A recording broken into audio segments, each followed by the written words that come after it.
Das the khaman shop since 1922 પણ આ શું સુરતી ખમણમાં વંદા વાત હવે નામ બળે દર્શન છોટેની।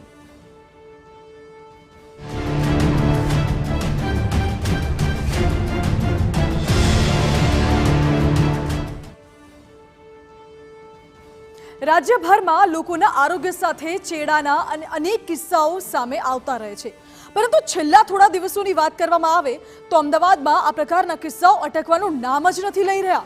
મોટી મોટી હોટેલ્સ, રેસ્ટોરન્ટ્સમાં લોકોના આરોગ્ય સાથે ચેડા કરવામાં આવી રહ્યા છે, ત્યારે ફરી અમદાવાદમાં ભોજનની સામગ્રીમાંથી જીવાત નીકળ્યાનો કિસ્સો પ્રકાશમાં આવ્યો। તમે બહારના ખાવાના શોખીન હો તો આ અહેવાલ તમારે ખાસ જોવાની જરૂર છે।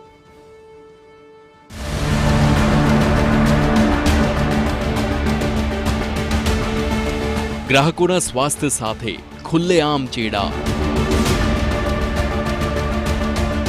નામ બड़े और दर्शन छोटे, ऊंची कीमत गुणवत्ता केम नहीं, खाणीपीणीनी वस्तुओमां भेळसेळ पकड़ावવાનો તેમજ તેમાંથી જીવાત નીકળવાનો સિલસિલો જાણે અટકવાનું નામ જ નથી લઈ રહ્યો। સૌથી ચોંકાવનારી વાત તો એ છે કે નામ બड़े और दर्शन छोटेની જેમ પ્રસિદ્ધ ફૂડ ચેન્સમાંથી જ આરોગ્ય સાથે ચેડા થવાના કિસ્સાઓ સામે આવી રહ્યા છે। 2 દિવસ પહેલા અમદાવાદના પ્રહલાદનગરમાં આવેલા ધ ઘી ગુડ રેસ્ટોરન્ટને અમદાવાદ મહાનગરપાલિકાએ સીલ કરી નાખ્યું હતું।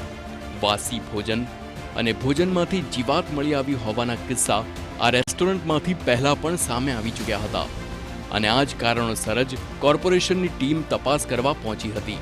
ટીમના તપાસ દરમિયાન જ રસોડામાં જીવાત અને વંદા જોવા મળ્યા। આટલું જ નહીં પરંતુ રસોડામાં આવેલા ડ્રેનેજના ઢાંકણા પણ તૂટેલા નજરે પડ્યા, જેથી કોર્પોરેશનની ટીમે રેસ્ટોરન્ટને સીલ કરી દીધું।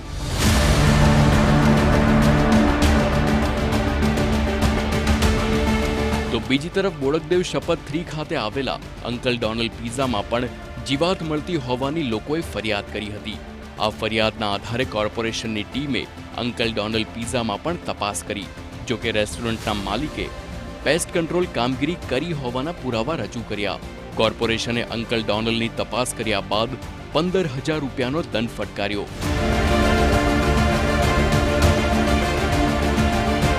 પરંતુ હજુ તો 2 દિવસ વીત્યા છે ત્યાં અમદાવાદના અમરાઈવાડીમાં રહેતા એક વ્યક્તિએ દાસ ખમણની મણિનગર બ્રાન્ચમાંથી ખમણ ખરીદ્યા હતા અને તેની સાથે આવેલી ચટણીમાં જીવડું નીકળવાનો કિસ્સો પ્રકાશમાં આવ્યો। વાત માત્ર અહીં જ નહોતી અટકી, પરિવારજનોને ઉલટી અને ઉબકાની ફરિયાદો ઉઠી હતી। આખરે આ સમગ્ર મામલે ગ્રાહકે દાસ ખમણમાં ફરિયાદ કરી તો જવાબ શું મળ્યો જરા તે પણ સાંભળો। આજે સવારે 10 વાગ્યાના સુમારે હું મણિનગર દાસ ખમણમાં મારા વાઈફ અને દીકરા માટે ખમણ લેવા ગયો હતો। જ્યાંથી હું ખમણ લઈને ઘરે આવ્યો ત્યારે મેં ખમણ અને ચટણી ખોલી તો ચટણીની અંદર એક કહારા જેવું એક મોટું જીવાત હતું, જેથી મેં એ ભાઈ મારી જોડે દાસની ખમણ હાઉસનો નંબર હોય થેલીમાં, જેથી મેં એમને ફોન કરતા એ લોકો એવું કહે છે કે મારી ભૂલ થઈ ગઈ હશે અને હું તમને ચટણી બદલી આપું, પણ મારા છોકરાને એને ઉલટીઓ થવાથી મેં કોર્પોરેશનના હમણાં ઓનલાઈન ફરિયાદ કરેલી છે। જરા વિચારો, આટલી મોટી ગફલત અને છતાં ગ્રાહકને એમ કહેવામાં આવ્યું કે અમે ચટણી બદલી દઈએ। જ્યારે આ મુદ્દે TV9 પણ દાસ ખમણનો સંપર્ક કર્યો ત્યારે તેઓએ શું જવાબ આપ્યો જરા તે પણ સાંભળી લો। કે જો જનરલી આવું બનતું નથી, અમે પેસ્ટ કંટ્રોલને બધું કરાવતા રહીએ છીએ ટાઈમ ટુ ટાઈમ, અને એનું આપણે હમણાં હાલ જ પેસ્ટ કંટ્રોલ આપણે કરાયેલું પણ છે એ બાબતે। તો બહુ રેર ઓફ ધ રેર હોય છે એમ, આ વસ્તુ આપણે જાણી જોઈને તો કરતા નથી, પણ અજાણે કદાચ હોય તો પછી આપણે એમને એ પ્રમાણે જ્યારે એમને વાત થઈ હતી ત્યારે અમે એમને કીધું બી હતું કે ભાઈ તમે એક વખત એવું હોય તો ચટણી તમે ચેન્જ કરાવી લેજો એમ। વાત આટલેથી જ નથી અટકી, વધુ સવાલ કરવામાં આવ્યા તો દાસ ખમણના મેનેજરે બેજવાબદારીનું ઠીકરું ગ્રાહક પર જ ફોડી નાખ્યું।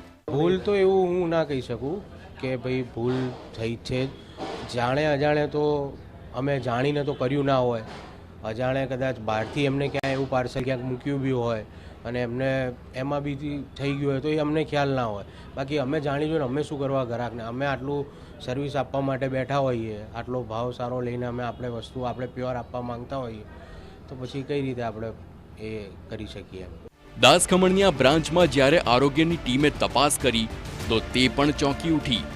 વંદા અને જીવાતો મળી આવ્યા.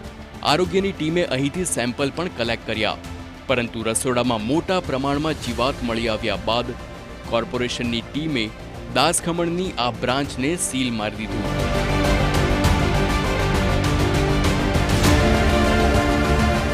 દાસ ખમણના મેનેજરનું એક જ રટણ છે કે તેમણે જાણી જોઈને આવું નથી કર્યું, પણ આવી ઘોર બેદરકારી ગ્રાહકોના સ્વાસ્થ્ય માટે કેટલી જોખમી સાબિત થઈ શકે છે?